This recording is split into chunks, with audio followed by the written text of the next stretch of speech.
नमस्कार मंडळी. मुलांच्या शाळेची सुरुवात तरी झालेली आहे आणि उशिरा का होईना पावसाने देखील आगमन केलेले आहे. म्हणूनच आज आपण मुलांसाठी आणि खास पावसाळ्यासाठी पाण्याचा जराही वापर न करता अगदी मार्केट स्टाईल ही चीज शंकरपाळी करणार आहोत. घरातील मोजक्या साहित्यात आणि 9 शेके देखील सहजपणे करू शकतील इतकी साधी सोपी रेसिपी आहे. तर चला वेळ न घालवता आपण झटपट ह्या रेसिपीला सुरुवात करूयात.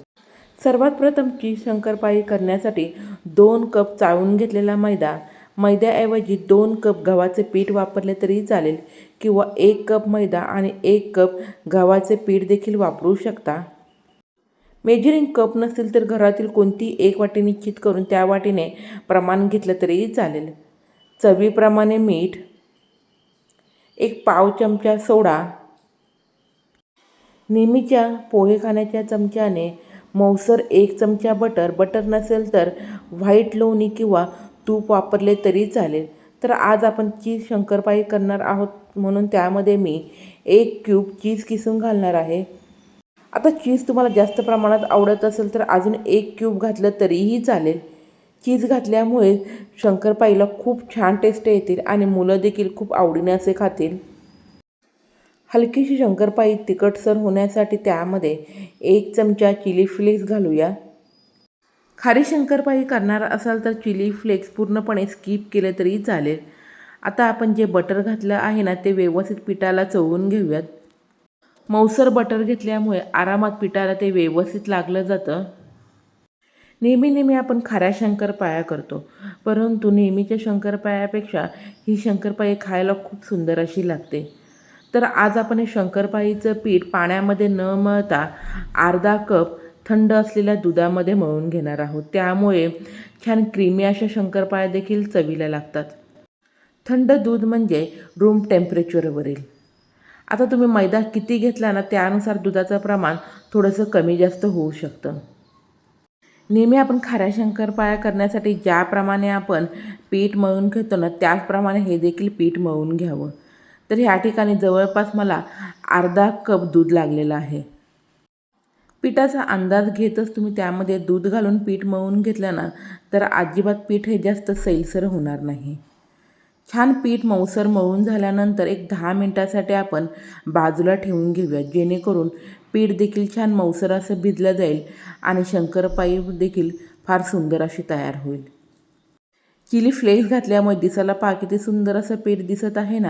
ह्यापेक्षा पीठ जास्त घट्ट आणि पातळ देखील मळू नका. नेहमीच्या चपातीच्या पिठापेक्षा हलकंसं घट्टसर असं पीठ मळून घ्यावं.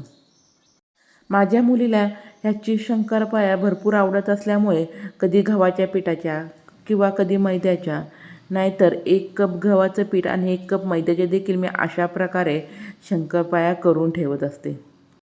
आता पीठ 10 मिनिटात छान भिजल्यानंतर त्यातील एक गोळा घेऊन आता सुक्या मैद्यामध्ये घोळून नंतर आपण पातळसर अशी लाटी लाटून घेऊयात. खूप जाडसर अशी लाटी तुम्ही लाटून घेतली तर शंकरपाळी ही हवी तशी कुरकुरीत होत नाही आणि तळल्यानंतर लगेच मऊ पडते. म्हणून शक्य तितकी पातळसर अशी ही लाटी लाटून घ्यावी. लाटी लाटताना सुक्या मैद्याचा वापर केल्यामुळे लाटी खाली देखील चिकटत नाही.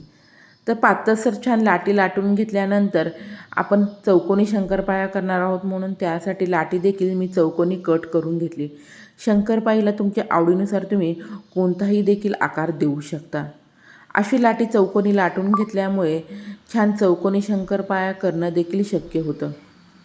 चला तर आता आपण ह्या लाटीच्या चौकोनी अशा शंकरपाळ्या कट करून घेऊयात.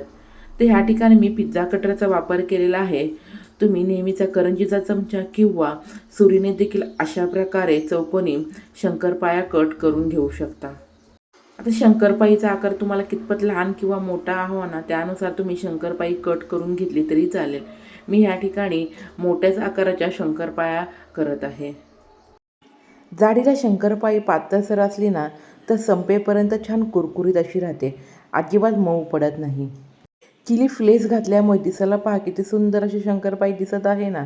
चला तर आता शंकरपाळी आपण फ्राय करून घेऊयात. एका बाजूला शंकरपाळ्या करेपर्यंत मी दुसऱ्या बाजूला मध्यम आचेवरती तेल देखील छान गरम करून घेतलेलं आहे. गॅसची आच मोठी न करता मध्यमच आचेवरती छान कुरकुरीत होईपर्यंत शंकरपाळ्या ह्या तळून घ्याव्यात. तर ह्या ठिकाणी तुम्हाला पाहूनच कळालं असेल, प्रत्येक शंकरपाळी किती बघा छान अशी फुललेली आहे ना. हलकासा गोल्डन रंग येईपर्यंत सतत परतत ह्या शंकरपाळ्या छान तळून घ्याव्यात. पाण्याचा जराही वापर न करता दुधामध्ये हे पीठ मळून घेतल्यामुळे शंकरपाळ्या देखील चवीला खूप सुंदर अशा लागतात.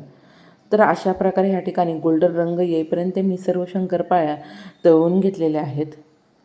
जवळपास 2 कप मैद्यामध्ये अर्धा किलो शंकरपाळ्या तयार होतात. तर तुम्ही देखील ही चीज शंकरपाळी नक्की करून पहा आणि कशी झाली ते मला कमेंट बॉक्समध्ये सांगायला अजिबात विसरू नका.